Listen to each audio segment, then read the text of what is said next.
Hello friends and fans, आज हम जिस बुक को रिव्यू करने वाले हैं उसका नाम है rich dad poor dad by Robert Kiyosaki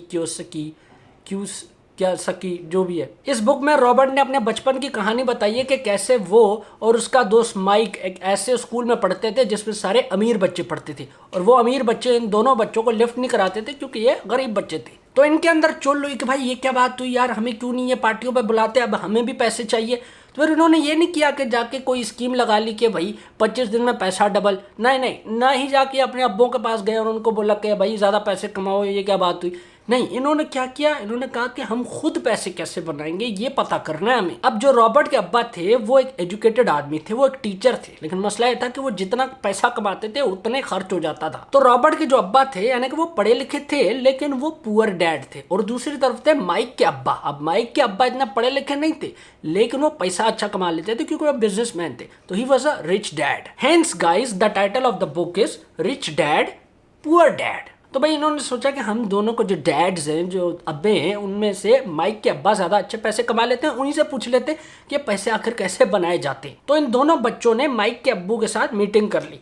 तो माइक के अब्बू ने इनको कहा कि बेटा एक काम करते हैं, क्यों ना तुम दोनों मेरे डिपार्टमेंटल स्टोर पे काम करो, हर सैटरडे 3 घंटे आया करो और मैं तुम लोग को 10 सेंट्स दे दिया करूंगा। इन्होंने कहा चलो ठीक है। फिर हर सैटरडे ये जलील होकर 3 घंटे काम करते थे, कभी कुत्ते बिल्लियों का खाना एक शेल्फ से उठा के दूसरे में रख रहे हैं, कभी झाड़ू पोछा मार रहे हैं। तो रॉबर्ट के अंदर फिर जकान शिकरे आ गया, उसकी आतामाजी सटक गई कि ये क्या हो रहा है, इसने तो हमें गुलाम बना लिया, हम यहाँ पैसे बनाने आए थे।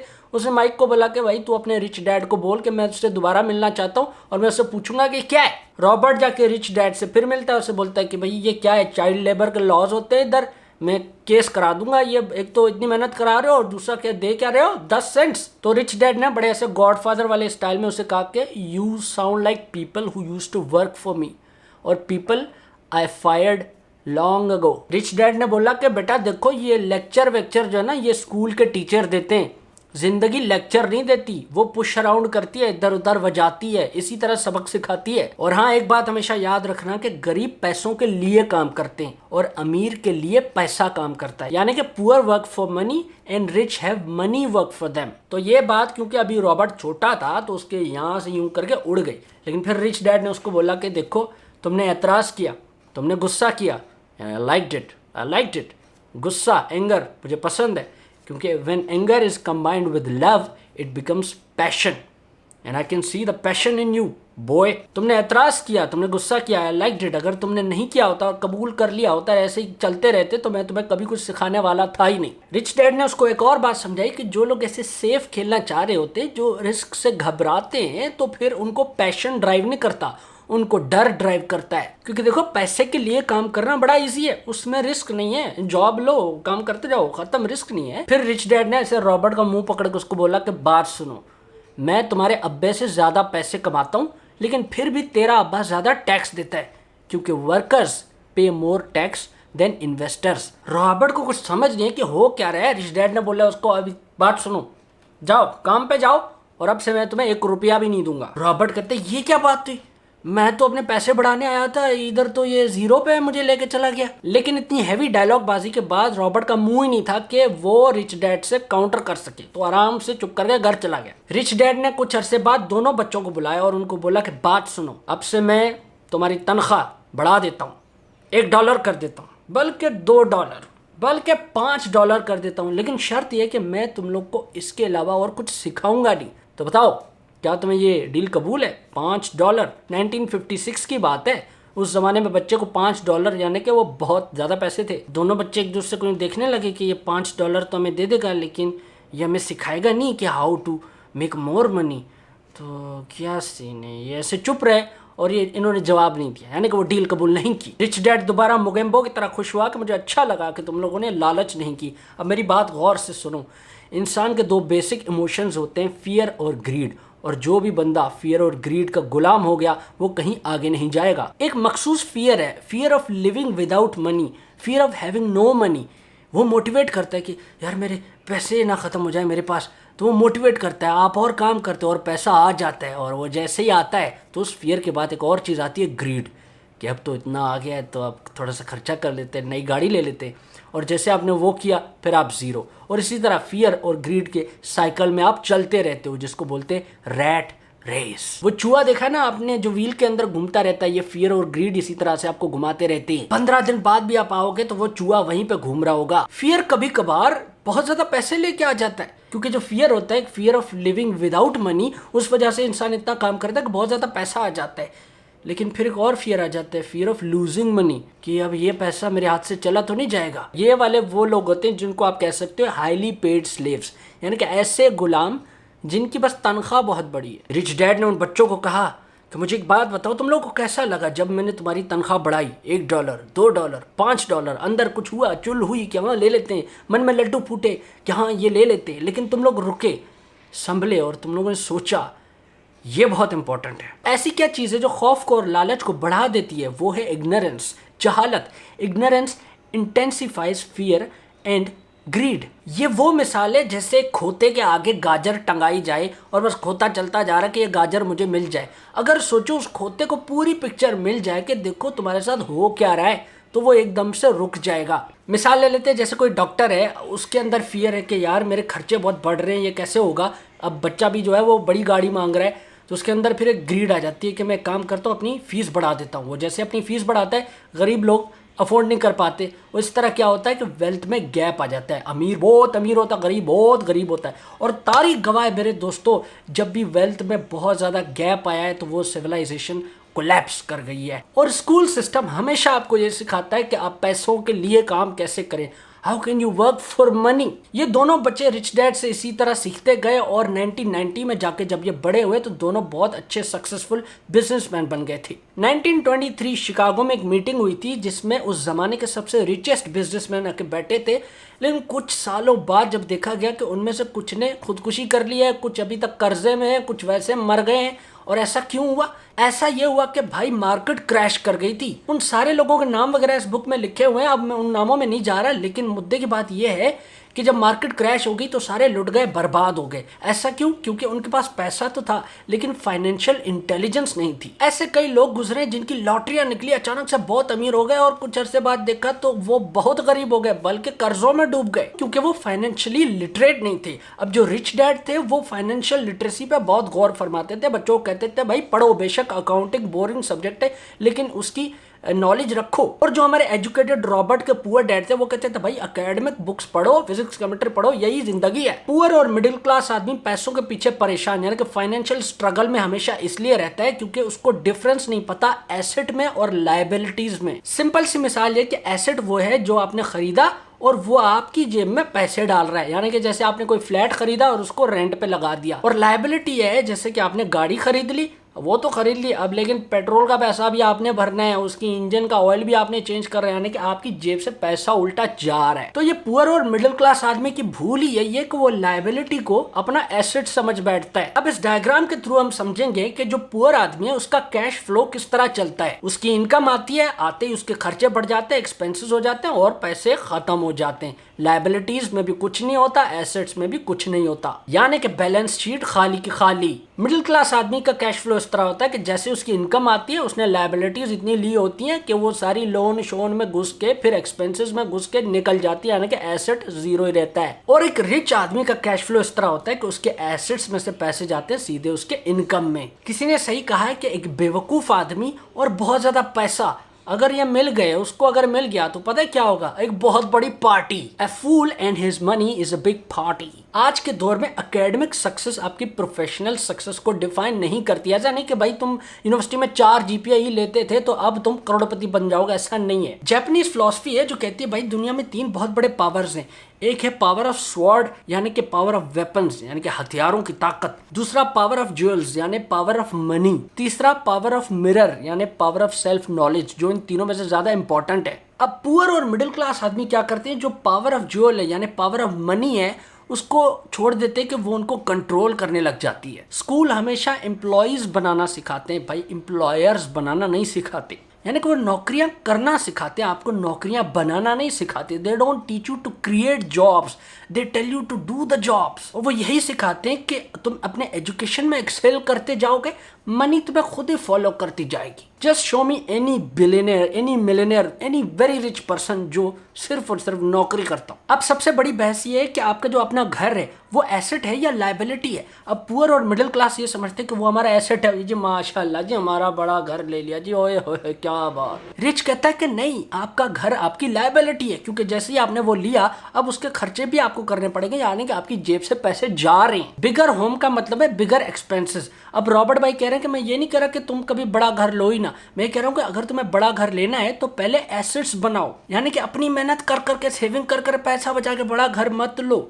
कुछ ऐसा करो कि तुम्हारा पैसा पैसा बनाए जिससे तुम अपना घर लो। आपने वो तो सुना होगा, सुना क्या, आपने खुद देखा होगा कि रिच गेट्स रिचर, यानी कि अमीर और अमीर होता जाता है। वो क्यों? क्योंकि उसके एसेट्स और एसेट्स बनाते जाते हैं। लेकिन मिडिल क्लास आदमी की प्राइमरी इनकम ही उसकी सैलरी होती है। देखो अगर तुम्हें देखना है ना कि तुम कितने वेल्दी हो तो एक काम करो, छोटी सी टिप है, आज से काम करना छोड़ दो, बैठ जाओ और then tell me how long can you survive. देखो जी मिसाल ले लेते हैं, अगर मेरे पास एसेट है जो हर महीने $1000 मुझे दे रहा है, यानी कोई फ्लैट ले लिया मुझे, उसका रेंट आ रहा है मुझे $1000 और मेरे खर्चे हैं $2000, तो अगर मैं काम करना छोड़ दूं तो मैं कितने दिन सर्वाइव कर लूंगा? 15 दिन। और अगर मेरे 2 फ्लैट्स हैं, यानी कि 2 एसेट्स हैं और वो $1000 दे रहे हैं, मेरा खर्चा भी $2000 है, तो मैं कितने दिन सर्वाइव कर लूंगा? 30 दिन।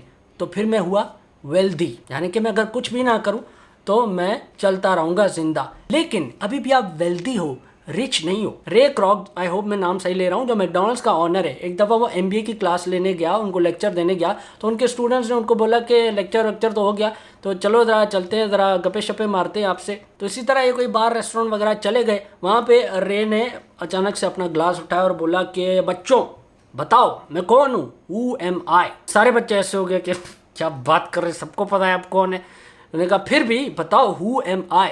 एक बच्चा जो शरारती होता है उसका, यू आर अ बिजनेसमैन। तो रे भैया ने बोला अच्छा ज़्यादा स्मार्ट बन रहे हो, ये बताओ विच बिजनेस एम आई इन, कौन से बिजनेस में हूँ मैं। तो बच्चे ने बोला oh come on, who doesn't know McDonald's, do you are in business of selling burgers. रे भैया ने बोला गलत, no that's my secondary business, I am in business of real estate.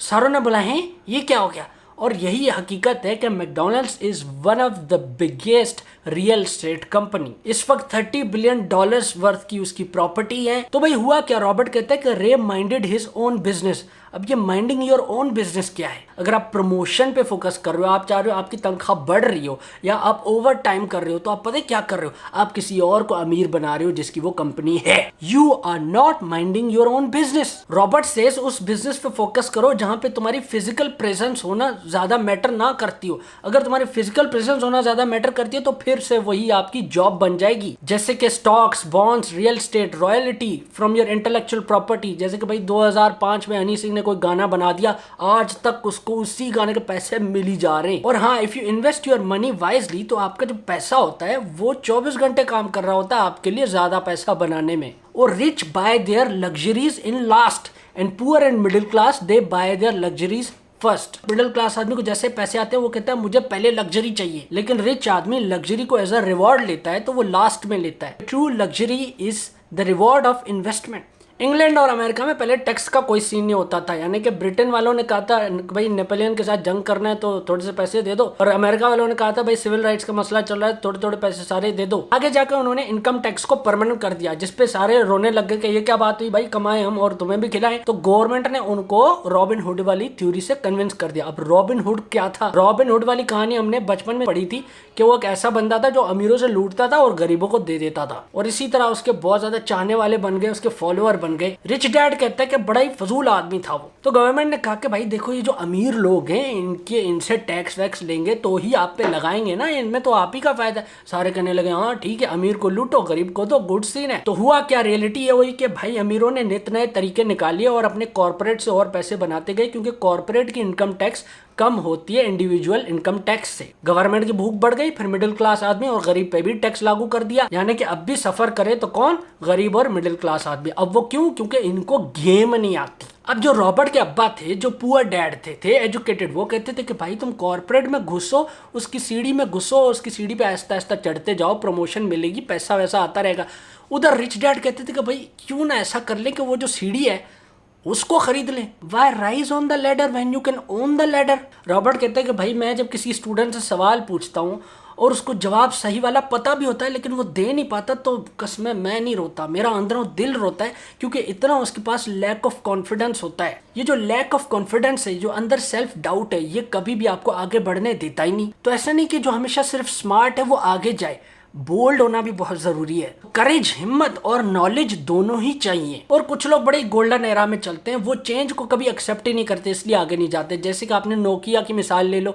Nokia ने कहा कि भाई हम सिम्बियन ही चलाएंगे, एंड्रॉयड को हम कबूल नहीं करेंगे। आज नोकिया देखो तबाह हो गया। मुझे देख लो, मैंने कभी सोचा ही नहीं था कि मैं गेमिंग करूंगा, लेकिन नया आइडिया था, चेंज था, मैंने एक्सेप्ट कर लिया कि भाई चल रहा है तो करो यार। And now I am enjoying it, और मेरे साथ लोग भी एंजॉय कर रहे हैं। अब 3 किस्म के लोग होते हैं। एक वो जो मौके का इंतजार कर रहे होते हैं, they are waiting for the right opportunity, उनके पास पैसा भी होता है। दूसरे वो जिनके पास ग्रेट अपॉर्चुनिटी आती है लेकिन उनके पास पैसा नहीं होता। और तीसरे वो जिनके पास अपॉर्चुनिटी भी होती है और पैसा भी होता है लेकिन वो उस मौके को देख नहीं पाते। अरे भाई तुम्हारे सामने ये जो घर बिक रहा है, ये 50 लाख का, ये 1 साल बाद 80 लाख का हो जाएगा, देखो तो सही। फाइनेंशियल इंटेलिजेंस क्या करती है कि जब आपके पास अपॉर्चुनिटीज नहीं आती तो आपके ऑप्शंस बढ़ा देती है, या फिर अगर कोई मौका आता है तो आपको देखने की सलाहियत देती है, क्योंकि real opportunities are not seen by your eyes, they are seen by your mind. Ideas can make you rich. अब हर डेवलपर को पता है कि यार ऐसी ऐप बनाना तो बहुत आसान है जिसमें स्टोरियां डलती हैं और 24 घंटे बाद स्टोरी खत्म हो जाए, लेकिन पहली दफा ये जिनके दिमाग में आइडिया आया और उन्होंने ये स्नैपचैट बना दिया, आज वो बिलियनर है। रॉबर्ट कहता है कि जब मार्केट क्रैश करती है तो वो बेस्ट टाइम है इन्वेस्ट करने का, क्योंकि सारे एसेट सस्ते मिलते हैं, और जैसे ही मार्केट राइज हो जाए वो बेस्ट टाइम होता है सेल करने का। लोग हारने से इतना डरते हैं कि वो कभी जीतते ही नहीं। They are so afraid of losing that they never win. School का सिस्टम देखे तो वो हमें पनिश करता है जब भी हम मिस्टेक करते हैं, हालांकि इंसान डिजाइन ही इस तरह से हुआ है कि जब तक वो गलती करेगा नहीं वो सीखेगा ही नहीं। People are not rich because they are afraid of losing money. मैं पर्सनल मिसाल देता हूं कि मेरा जो दोस्त हसीब है, उसने मुझे एक आइडिया पिच किया था कि हम 2 घोड़े लेते हैं, ये घोड़े बीमार हैं, इनको सेहतयाब करके इनसे प्रॉफिट कमाएंगे, उनको बेच देंगे। I was so afraid of losing money कि मैंने वो रिजेक्ट कर दिया आइडिया। उसने 2 घोड़े ले लिए, उनमें से एक घोड़ा हालांकि मर गया, दूसरा घोड़ा अच्छी प्राइस पे बिका तो उसका कवर हो गया डैमेज। और उस वक्त कहता था कि मैं शुक्र है भाई मैंने इसमें कोई इन्वेस्टमेंट नहीं की, वैसे भी नुकसान हो जाता। लेकिन बात यह है कि मुझसे ज्यादा सीखा किसने? हसीब ने। रॉबर्ट का एक दफा एक बीबी इंटरव्यू करने आई थी, रिपोर्टर। उसने कहा था कि मैं खुद बहुत अच्छी ऑथर हूँ लेकिन मेरी कोई चीजें मशहूर नहीं जाती। रॉबर्ट ने खुद उसके आर्टिकल पढ़े थे और काफी इंप्रेस था। उसने कहा कि भाई अगर तुम्हारे आर्टिकल नहीं चल रहे तो मेरा एक दोस्त है इधर सिंगापुर में, वो ट्रेनिंग कराता है सेल्स पर्सन की, तो वो कोर्स कर लो तो शायद तुम्हारी हेल्प हो जाए। उस बीबी ने कहा एक्सक्यूज अम्मी, मेरी मास्टर्स की डिग्री है लिटरेचर की और मैं जाके सेल्स पर्सन की एक कोर्स करूं? Oh my God, I don't like it, I don't like it. मेरे पास मास्टर्स की डिग्री है, मैं ये सेल्स पर्सन वाला कोर्स करके घरों घरों में जो है जूसर मशीन बेचने नहीं जाऊंगी। ये बात करते वक्त रॉबर्ट की टेबल पे बुक पड़ी थी जो रॉबर्ट ने लिखी थी, तो रॉबर्ट ने ऐसे उंगली की उसकी तरफ कि क्या है। बीबी ने बोला उंगली क्यों कर रहे हो? उसने कहा ये देखो क्या लिखा हुआ है, the best selling author, the best selling author, best writing author नहीं लिखा हुआ। उसने कहा मैं अच्छा लिखता नहीं हूँ, तुम मुझसे ज्यादा अच्छा लिखती हो, लेकिन मैं जो लिखता हूँ मुझे वो बेचना अच्छी तरह से आता है। बड़े टैलेंटेड लोग पड़े हुए जो वेले फिर रहे हैं लेकिन उनको अपना काम बेचना नहीं आता। खास तौर पे जो आर्टिस्ट होते हैं, अगर उनको बोलो कि यार सीख लो तो वो कहते हैं अरे हम तो आर्टिस्ट है, या फिर उनकी एरोगेंस आती है कि यार हम अब सेल्स पर्सन वाली चीजें सीखेंगे। तो भाई 2 ही तरीके, या तो खुद सीख लो या फिर ऐसा कोई मैनेजर हायर कर लो जिसको पता हो। फिर रॉबर्ट थोड़ा सा उसमें से अच्छाई भलाई और रिलीजियस टच देने के लिए कहता है कि भाई give money to receive money, यानी कि लोगों की मदद करो, उनको पैसे दोगे तो तुम्हें भी मिलेगा। अलबत्ता 5 रीजंस ऐसे हैं जो अगर तुम्हें पाए गए तो तुम कभी रिच नहीं हो सकते। Fear, cynicism, laziness, bad habits, arrogance. Fear आपको बता दिया, सिनिसिज्म यानी कि जो लोग नेगेटिव सोचते हैं, अरे यार नहीं नुकसान ही होगा, अरे नहीं ये तो गलती होगा, अरे नहीं भाई नहीं। अब लेजीनेस में वो थोड़ा ट्विस्ट लाया है। कुछ लोग इतने बिजी होते हैं कि वो लेजी होते हैं, यानी कि कुछ लोग इतने बिजी होते हैं कि वो इंपॉर्टेंट मैटर्स को अवॉइड करने लग जाते हैं। Avoiding important matters is common form of laziness. तो उसको तोड़ने का क्या हल है? वो कहता है कि भाई लिटिल ग्रीड, थोड़ी सी लालच, ज्यादा नहीं थोड़ी सी लालच, यानी कि ख्वाहिशात, क्योंकि unfulfilled desires they motivate you. लेकिन हमारी कंडीशनिंग ऐसी की गई है कि भाई ख्वाहिशात जो होती हैं वो तो बुरी होती है। अब बैड हैबिट, सबसे बड़ी बैड हैबिट क्या है कि अपने आप को लास्ट में पे करना। रॉबर्ट कहता मैं ये नहीं करता, मेरे पास जितने पैसे आते सबसे पहले मैं अपने लिए रखता हूँ, फिर मैं अपने बिल पे करता हूँ, ये पे करता हूँ, नहीं भी होते तो अभी नहीं करता। सबसे पहले अपने लिए पैसे बचाओगे जो तुम एसेट में डालोगे। अगर तुम शॉर्ट हो जाते हो, बिल पे नहीं कर पा रहे, तो ये चीज तुम्हें और मोटिवेट करेगी। हम क्या करते हैं कि पहले बिल दे देते हैं, इसका खर्चा उसका, जैसा आखिर में जो बचा अब ये तो हमारा है। और पांचवा एरोगेंस, यानी कि मुझे तो सब पता है, अरे मुझे पता है बाबूजी, मैं हूं ना।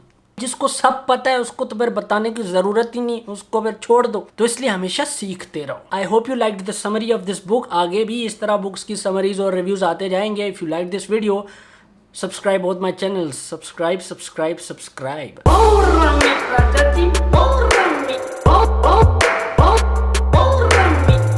इसका मतलब समझे गया।